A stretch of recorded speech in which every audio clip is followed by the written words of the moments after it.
হাসনাত আব্দুল্লাহ এবং সার্জিসকে যেই একটি মন্তব্য করেছেন অনেক আন্দোলনের শিক্ষার্থীরা, অনেকেই মনে করতেছেন যে হাসনাত আব্দুল্লাহ শিক্ষার্থীদের এই আন্দোলনকে থামানোর জন্য যায় বীরত্ব অর্জন করেছে। আসলেই হাসনাত আব্দুল্লাহ যে বীরত্ব অর্জন করেছে তার প্রমাণ কি, এবং সার্জিস আলম যে হাসনাত আব্দুল্লাহর পক্ষে কথা বলতেছেন এরই বা প্রমাণ কি?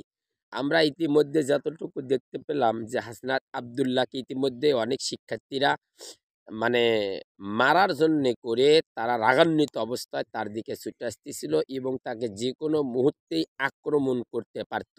এবং সার্জিস এটাকে নিয়ে বলেছে ওখানে যাওয়া বীরত্বের কাজ এবং হ্যাডম লাগে, যারা ওখানে যাইতে পারে সবাই ওই ধরনের জায়গাতে যাইতে পারে না, বড় বড় কথা বলতে পারে।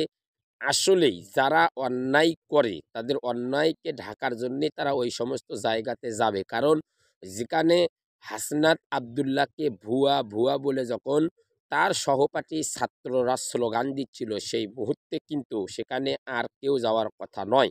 যাকে উদ্দেশ্য করে, যাকে কেন্দ্র করে সেই হট্টগোল লেগেছিল তাকেই কিন্তু তারা গালি দিচ্ছিল। এখানে হ্যাটমের কি হল আমি বুঝতে পারলাম না। এখন বর্তমান যে পরিস্থিতি দাঁড়াইছে, যেখানে সার্জিত আলম এবং হাসনাত আব্দুল্লাহর কথা হয় সেখানেই হ্যাটমের কথা কেন বলা হইতেছে? আসলেই বৈষম্য বিরোধী ছাত্র আন্দোলনের যেই নীতি নৈতিকতা এটা কিন্তু তাদের কাছে আর নাই। এখন বর্তমান তারা হ্যাটম দেখাইতেছে, আর সাধারণ শিক্ষার্থী হ্যাটমকে আর পছন্দ করে না।